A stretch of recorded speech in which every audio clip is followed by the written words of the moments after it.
sommes toujours ensemble dans Afrique Soir. Bienvenue. Si vous nous rejoignez, on voit ensemble les principaux titres de l'actualité.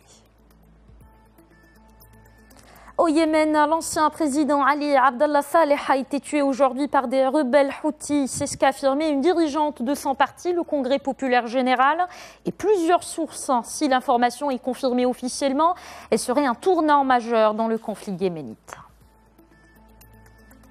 Et puis dans le dossier du Brexit, le gouvernement britannique et l'Union européenne n'ont pas réussi à s'entendre sur les modalités de la sortie du Royaume-Uni. Ils ont tout de même enregistré des progrès importants selon le président de la Commission européenne. Et puis en Afrique, on revient sur la coopération entre le Burkina Faso et la Côte d'Ivoire. Elle entame une nouvelle étape grâce à la réhabilitation du chemin de fer Abidjan-Ouagadougou, 20 ans après la première opération. Avant de développer ces titres, sachez que le roi Mohamed VI, un chef suprême, chef d'état-major général des forces armées royales, a reçu ce jour au palais royal de Rabat le général de corps d'armée Bouchaïb Arroub et le général de corps d'armée Hosni bin Slimane, ainsi que le général de division Mohamed Haramou. À cette occasion, le souverain a remercié les généraux Bouchaïb Arroub et Hosni bin Slimane pour les services rendus à la nation.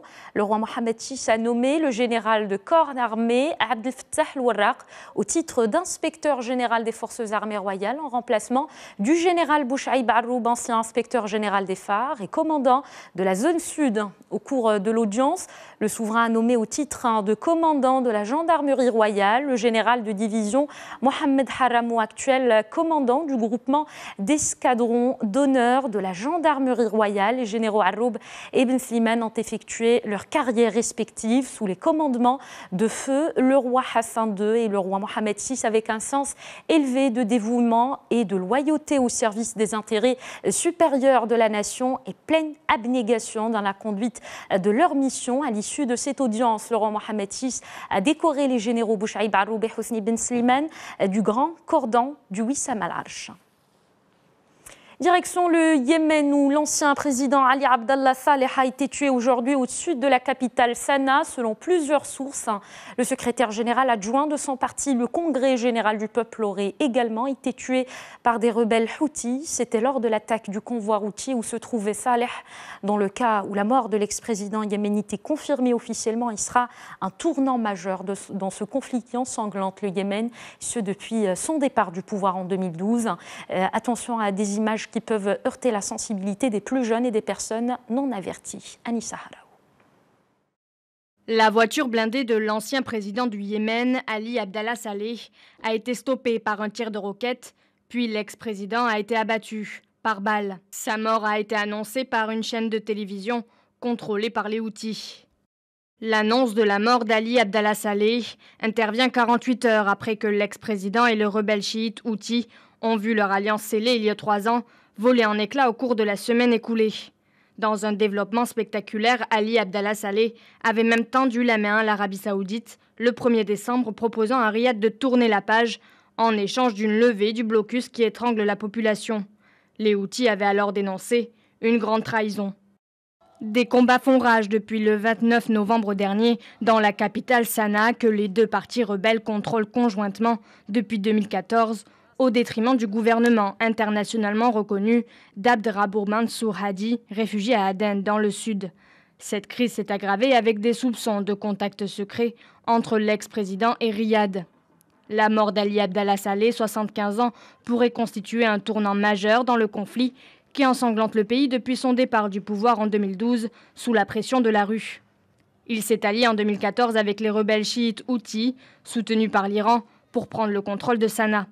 D'après le Comité international de la Croix-Rouge, les affrontements dans la capitale ont fait au moins 125 morts et 238 blessés depuis mercredi.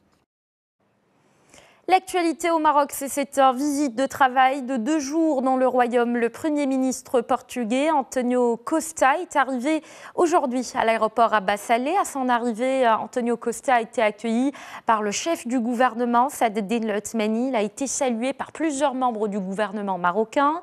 accompagné d'une importante délégation composée de membres de l'exécutif, de hauts responsables et hommes d'affaires. Le Premier ministre portugais co-présidera aux côtés du chef du gouvernement marocain la 13e session de la réunion de haut niveau Maroc-Portugal.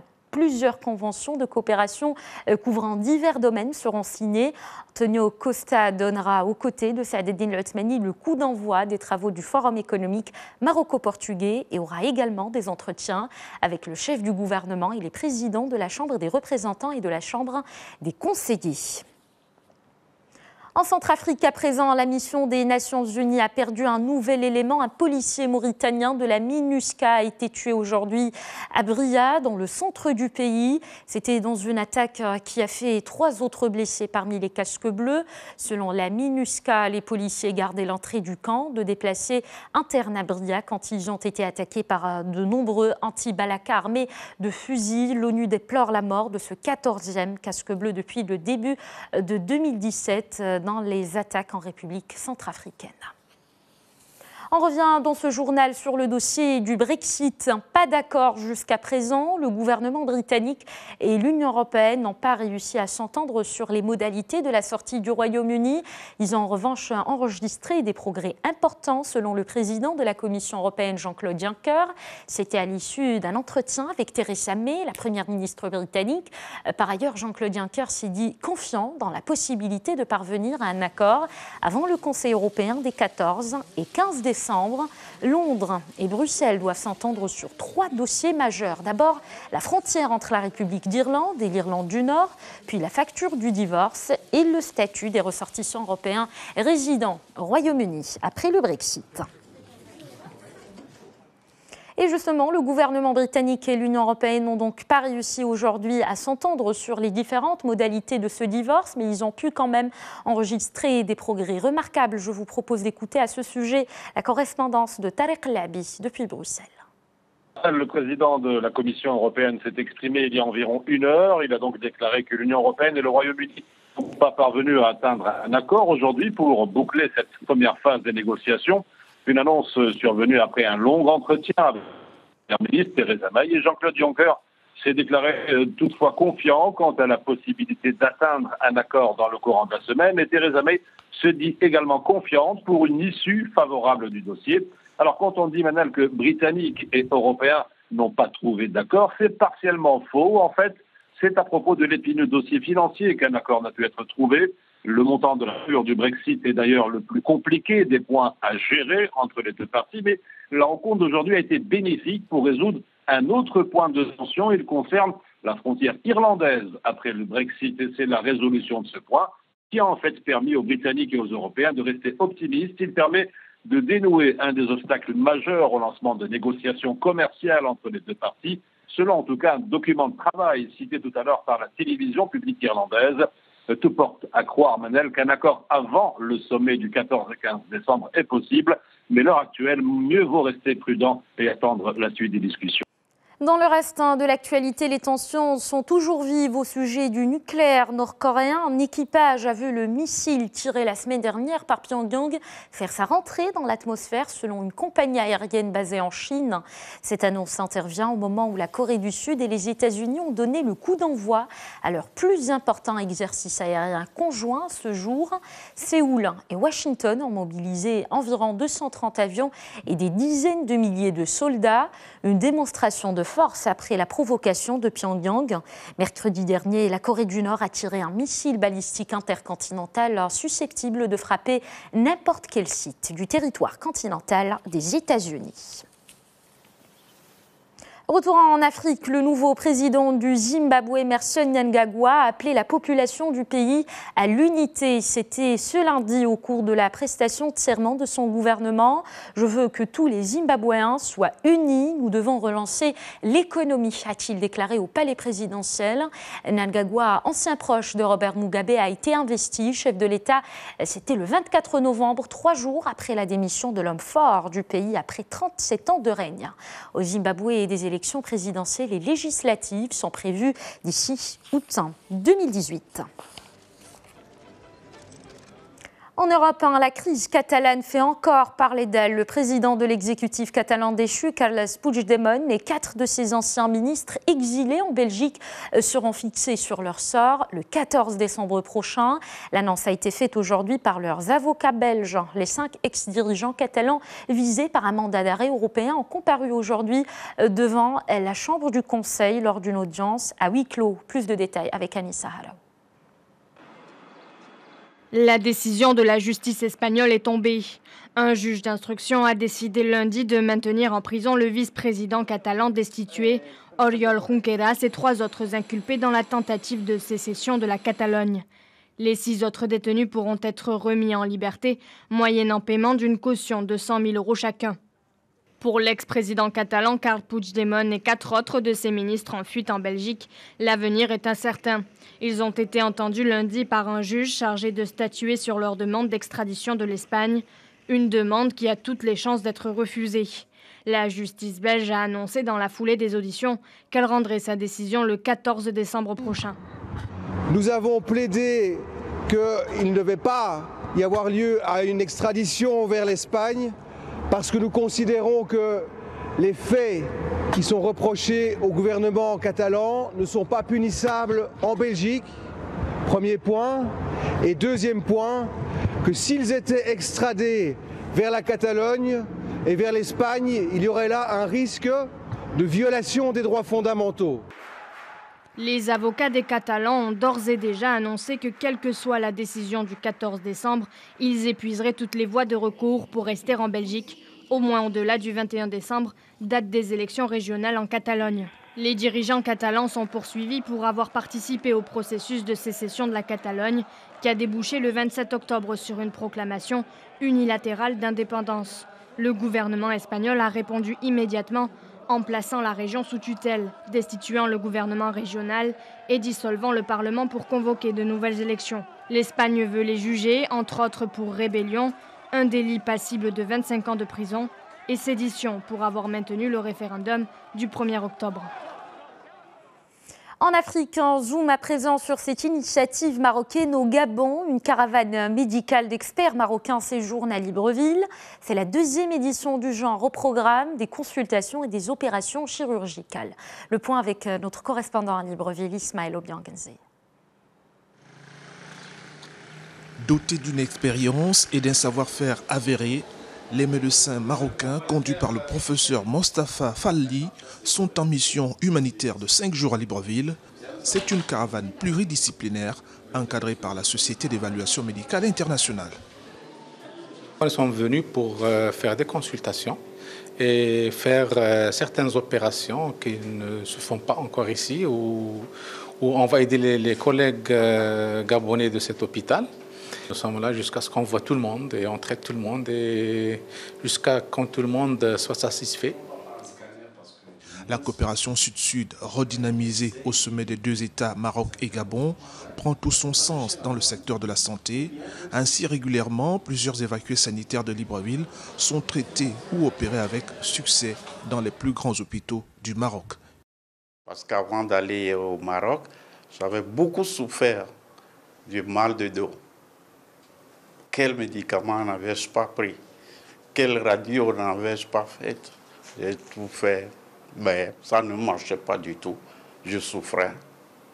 Et le 9 décembre 2015, j'ai été évacué sur Rabat, où j'ai été effectivement opéré de ce qu'on appelle hernie discale. Les partenaires marocains de la Caisse nationale d'assurance maladie et de garantie sociale ont en 2015 séjourné au Gabon pour un suivi des cas ayant été évacués au Maroc, mais aussi de l'évaluation des plateaux techniques des différentes structures médicales affiliées à l'ACNAMGS. En Afrique de l'Ouest, la coopération entre le Burkina Faso et la Côte d'Ivoire entame une nouvelle ère. Le chemin de fer Abidjan-Ouagadougou sera réhabilité 20 ans après la première opération. Ce chemin de fer long de 1145 km va être en grande partie modernisé grâce à des travaux lancés aujourd'hui à Abidjan. Plus de détails dans ce reportage de Stéphane Soumaourou et Romal Dago. 1150 km de voies ferrées relient Abidjan à Ouagadougou. Le projet de réhabilitation lancé ce lundi va concerner dans une première phase 853 km de chemin de fer, 50 ouvrages d'art sur le trajet et 31 gares. L'ouvrage s'étend sur 8 ans et la première phase devrait prendre fin en 2021. Un lancement qui est important, Abidjan, Ouagadougou, Kaya, mais c'est toutes les villes, toutes les petites villes et toutes les gares qui sont traversées auxquelles donc cet investissement va profiter. Vous savez bien que le transport des marchandises par le train est véritablement moins cher que le transport par les camions. Alors donc nous avons foi en tout cas à cette réhabilitation et à cette reprise des transports en masse des marchandises. Ce sont environ 260 milliards de francs CFA qui ont été mobilisés pour la réussite de ce projet. À terme, le trafic passera de 200 000 à 800 000 voyageurs. La capacité de transport des marchandises, quant à elle, sera multipliée par 4 et le trajet durera moins de 26 heures contre 37 heures actuellement. Il est donc prévu de nouvelles rames voyageurs et de nouvelles locomotives pour faire un nouveau service passager qui permettra justement d'arriver à ces 800 000 passagers transportés. De nouvelles rames sont attendues dans 2 mois. Le projet d'extension du chemin de fer de la ville portuaire de San Pedro jusqu'à la frontière malienne sera aussi lancé dans les prochains mois. Retour au Maroc et on vous invite à découvrir le Crocopark d'Agadir, le premier parc zoologique de crocodiles au Maroc. Il reçoit quotidiennement plus de 400 visiteurs des 4 coins du monde. Ce Crocopark regroupe près de 300 crocodiles. Plusieurs aires de jeu sont proposées pour les enfants. Reportage de Kultoum Hassia et Faisal Abrouche sur un récit de Khadija Hassan. Nous ne sommes pas en Amazonie, mais à Agadir, dans le sud du Maroc, qui accueille depuis peu un parc à crocodiles avec des paysages verdoyants au plus grand plaisir des visiteurs et des touristes. Nous aimons beaucoup le Maroc et le parc est fabuleux. Il y a tellement d'animaux. C'est fantastique, il y a quelques 300 crocodiles ici. Depuis son ouverture il y a près de 2 ans, le parc compte aujourd'hui non seulement des crocodiles, mais aussi d'autres animaux. Et pour les responsables de cet endroit, les crocodiles se sentent un peu comme chez eux. Nous avons 352 crocodiles, 350 crocodiles environ. Il y a eu déjà 2 pontes et du coup nous avons eu dès la première année des bébés crocodiles, ce qui montre que les crocodiles en fait sont très bien adaptés au climat marocain. Et pour contempler ces animaux particuliers, les visiteurs viennent parfois de loin. Une aubaine pour Agadir. À l'approche des fêtes de fin d'année, les professionnels du tourisme de la ville sont confiants. Ils s'attendent à un mois de décembre exceptionnel. Une bonne nouvelle pour ce parc, dont l'accès est accessible à tout le monde. Comptez 40 à 70 dirhams pour profiter du spectacle reptilien. Et avant de se quitter, je vous rappelle la principale information de ce journal. Le roi Mohammed VI, un chef suprême, un chef d'état-major général des forces armées royales, a reçu ce jour au palais royal de Rabat le général de corps d'armée Bouchaïb Arroub et le général de corps d'armée Hosni Ben Slimane, ainsi que le général de division Mohamed Haramou. À cette occasion, le souverain a remercié les généraux Bouchaïb Arroub et Hosni Ben Slimane pour les services rendus à la nation. Le roi Mohammed VI a nommé le général de corps d'armée Abdel Fattah al-Warraq au titre d'inspecteur général des forces armées royales en remplacement du général Bouchaïb Arroub, ancien inspecteur général des phares et commandant de la zone sud. Au cours de l'audience, le souverain a nommé au titre de commandant de la gendarmerie royale le général de division Mohamed Haramou, actuel commandant du groupement d'escadrons d'honneur de la gendarmerie royale. Les généraux Arroub et Ben Slimane ont effectué leur carrière respective sous les commandements de feu le roi Hassan II et le roi Mohammed VI, avec un sens élevé de dévouement et de loyauté au service des intérêts supérieurs de la nation et pleine abnégation dans la conduite de leur mission. À l'issue de cette audience, le roi Mohammed VI a décoré les généraux Bouchaïb Arroub et Hosni Ben Slimane du grand cordon du Wissam al-Arsh. D'abnégation dans la conduite de leur mission. Voilà, c'est la fin de ce journal essentiel de l'actualité économique. C'est dans quelques instants avec Oumaima Sibila. Merci de rester avec nous.